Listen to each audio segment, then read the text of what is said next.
Hello everyone, before we begin I'd just like to wish everyone a Merry Christmas and I hope you had a good one. I'm about to hit 50,000 subscribers too, which is just insane. I have a lot of channel changes planned, so keep your eyes peeled. Anyway, enjoy the video. Top story.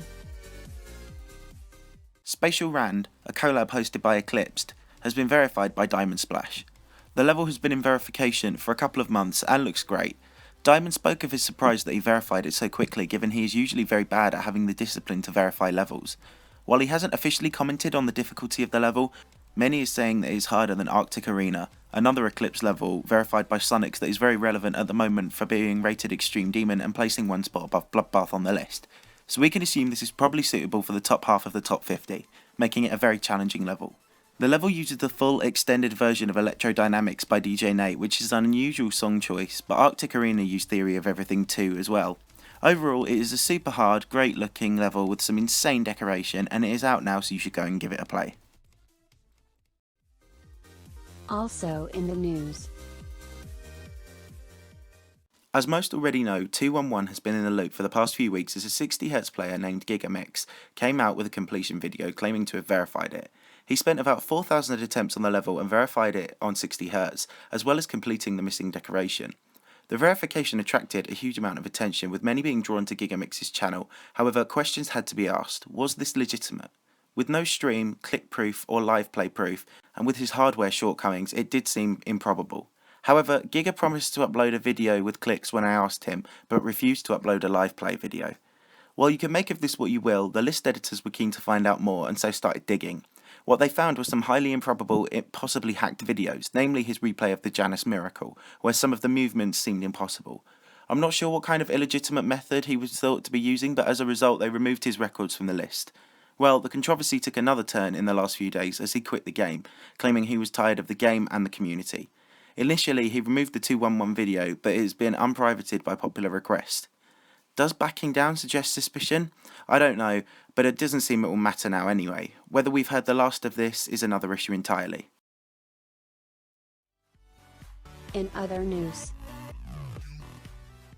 Andromeda recently returned to the game to become the latest GD channel to reach 100,000 subscribers. Andromeda made his fame in 1.9, and even after his infamous confession, he carried on growing and growing. He became more active earlier in the update, even planning to verify 211. However, only a few subscribers shy of 100,000, he retired from the game. But when 99k rolled around, he returned to the game to finish what he had been building since before 1.9, and finally hit 100k a few days ago. He's one of my best friends in the community, and I'm super happy for him. On the subject of subscriber milestones, RobTop Games hit 2 million subscribers. Not long after Guitar Hero Styles hit 1 mil, RobTop has exceeded the next million as the biggest Geometry Dash channel following the popular release of GD Sub-Zero, which is now the #1 game on the App Store. If 2 million subscribers and a #1 game doesn't say something about a recovering community, I don't know what does. As many had expected, Geometry Dash Sub-Zero was a 2.2 client, meaning its levels used the 2.2 features.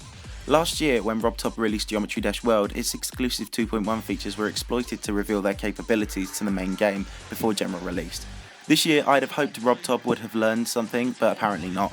Something interesting that was spotted was this icon in the sprite set, which many actually thought was an early default icon for a new swing copter mode rumoured to be implemented. However, some have debunked this as perhaps being part of an existing spider sprite in 2.1. Whatever the case, RobTop will now need to get a move on with 2.2, as the longer he leaves it, the more Sub-Zero exploits will render his big next game update obsolete. A creator contest opportunity has been announced for one of GD's most unknown revolutionary levels, Catharsis. Catharsis is one of my favourite upcoming levels, and it has definitely taken the cake from Woodkid, as it uses Woodkid's theme and massive object tendency, only to use full colours, a spatial theme, and generally the level is bursting with potential. The contest is for the creator to polish up a partially decorated part and is a good opportunity to grow your creating profile if you're fairly unnoticed. So go check out the rules if you think you'd be a good fit for the part. Upcoming level news. The old impossible level Haunted Corridor by Chaotic Jumper, that was a mega collab that preceded Death Corridor, is getting a possible rebirth as an extreme demon named Andron. And who better to verify than the main player in getting the level any notice at all in the first place, ToshDeluxe. The rebirth has a similar gameplay, only possible and achievable, but the decoration is poles apart and much better than the original level's gameplay. Generally, I think the idea of this rebirth and legitimate demon is a super interesting prospect, and I hope to see it verified and developed in 2018. After the shockwaves it sent throughout the demons list and through the top players in the community, Stalemate Redux's creator is returning to the editor to make a new Redux level, and the level being reimagined this time is Breakout by Serve and Joshua. Breakout was a level by Serve that he verified shortly after dropping Yatagarasu and placed as high as number 5 back on the list in the day. However, it has been quickly falling down the list and is generally quite a forgettable level. But then Stalemate was more or less forgotten about before TehTactiq came along and blew its legacy out of the water with an extreme demon of epic proportions. Generally, I can't wait to see what he'll do with the project, but expect big things. Before, he turned an old hard demon into a top 5 extreme demon. What will he do with an old extreme demon? The extreme demon by Felix Ram, known as Demonicat, is super close to being verified. Rampage, who verified quantum processing and has beaten Erebus, Sonic Wave and Yatagarasu, now has 97% on the level. He's invested a lot of time in the level, and it is a top 5 worthy level according to the creator. You never know, we may even see it before the end of 2017 given how close Rampage is. I do feel bad for him though. His 3 most viewed achievements, Erebus, quantum processing and now this, are all copyrighted, with Jawbreaker being the most recent old song from Newgrounds to be financially protected on YouTube. Poor guy. Someone please make him a hell demon he can monetize, so to reward the hard work he puts in. Metalface is verifying a level named Redemption, which is an old level by AngryBoy that used to be an insane demon. However, Metalface has super buffed the level, dragging it into the future and making it between top 10 and top 20 worthy, so harder than Bloodbath. He's invested nearly 10,000 attempts in the level already and still hasn't reached 40%, but he does have some good runs, so this is an extreme demon to look forward to in 2018. Top 50 News. There's been some fresh activity and new developments to the rules of the list recently, which is certainly interesting. That 2 new main rules have been implemented. The first is that levels that receive hacked updates will no longer be allowed on the list unless editors agree to keep it. This rule has seen Entwined Room, Lezikov and the top 40 demon Doomsday omitted from the list. This is good in my opinion, as Doomsday in particular was just wasting a place. Downbase has stayed, and I imagine this is because loads of people have now beaten it legitimately, and it is a somewhat relevant level. The next rule is a more controversial one. All records using Absolute Gamer's FPS Bypass patch will no longer feature. The FPS Bypass was originally programmed by Magosty to allow the game to run at a higher frame rate, and was famously used by Noctafly while on 60Hz in order to complete Bloodbath controversially. The hack was patched, but it now seems that Absolute Gamer has revisited the idea. I've heard a rumour that GigamiX, the guy who verified 211 from the second story, was using this too.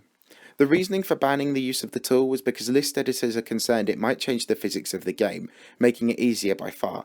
Whether it does this or not, editors are concerned it might, and they still have no way of accounting for it, so it was just easier to forbid the use. Use of the tool will not cause legitimate records of the user to be removed, so long as they are open about it. Trying to conceal the use of the tool, however, will result in a ban. Anyway, onto the actual list. Gamma, the mega collab that was verified by Sonics, has been featured and has now placed at number 3 as Sonics predicted, and this has pushed Erebus further down away from Sonic Wave at the top in number 1, which creates quite an interesting conundrum given how long Erebus spent above Sonic Wave. This edition also pushes Yatagarasu down to 5th, although I'm predicting it will be moved up soon, on account of Wuxi changing its mind about its difficulty compared to Erebus, and Rampage's opinion that Yatagarasu is underrated, starting to gain more fan support. Elsewhere in the top 10, Digital Descent received a surprising place re-evaluation when it was dropped down to 8th, below Stalemate Redux and Zafkill. It now sits only 3 places from its brother level Artificial Ascent, which now lies outside the top 10 in 11th. These entries pushed Bloodbath down to 25th, exactly halfway down the list, which is just insane. The Hell Factory is now only 1 place from the foot of the table when it was once number 2 all of an update ago. As for the player list, Wuxi999 is now pulling away from DiamondSplash in 3rd despite being almost immeasurably close to him before his return. His demon grinding has been so prolific that, as expected, he has been making quick gains on Scullo in 2nd. Temporum is now up to 5th ahead of KevTom and will soon pass the inactive iNeo to take 4th place.